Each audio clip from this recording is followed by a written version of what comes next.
So with the TikTok ban, the United States government is trying to push this narrative that we're safer from dangerous propaganda when our news and data are controlled by companies under US law.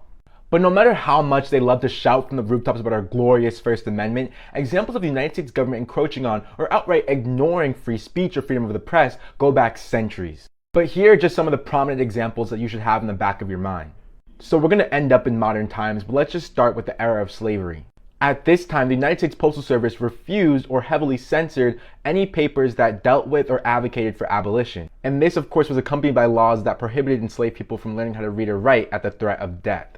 And a few decades later, during World War I, common Americans grew in their dissatisfaction with the war and the draft.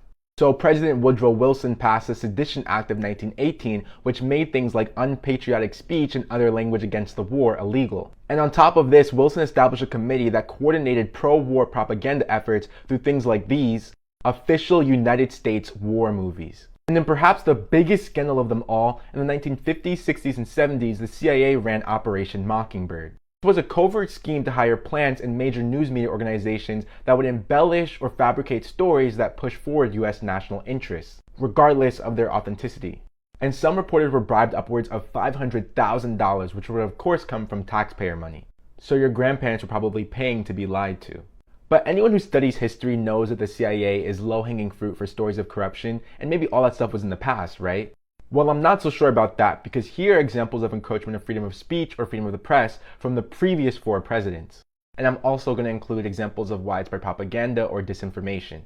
So aside from all of the debunked weapons of mass destruction propaganda, the George Bush administration also threatened to imprison journalists who sought to expose black sites and other war crimes during the War on Terror. On top of this, they were also known to take out entire sections of EPA reports to downplay information on climate change. And over 1,000 government scientists came forward to say that his administration warned them against using words like global warming in their reports. In 2014, the Society of Professional Journalists and over a dozen other press organizations had to send a letter to President Obama because of a persistent issue in his administration of government agency leaders intimidating, surveilling, or refusing to speak with journalists.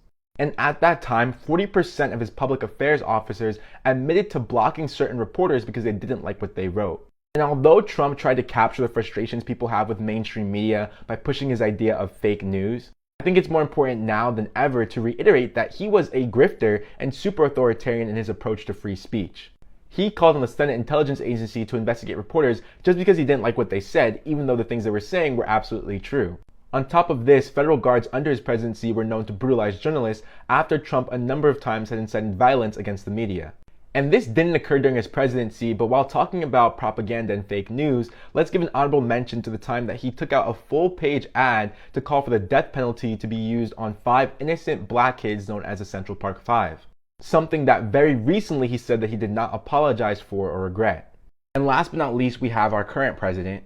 And aside from this current fiasco with the TikTok ban, something else that the Biden administration was heavily criticized for was this Disinformation Governance Board. Now, this was a committee under the Department of Homeland Security that said it was supposed to assess and address matters of disinformation that affected national security. And while this might seem like a noble goal, there was swift pushback, with many associating it to the Ministry of Truth in the dystopian novel 1984. There were huge issues with the transparency of the process and questions around why unelected people get to decide what's mis and disinformation. And seeing that this was the case, they immediately scrapped the idea and dissolved the board. And these are just some of the examples that we know about. Who knows how deep this actually goes? Like, yes, our First Amendment definitely instills a culture that values free speech, and it definitely provides channels for accountability and disclosure that other countries simply don't have. But to be clear, it's never completely kept the government from censoring or propagandizing us. And these politicians need to stop acting like it ever has. But what do you think? And did you know this? Let me know in the comments and follow for more.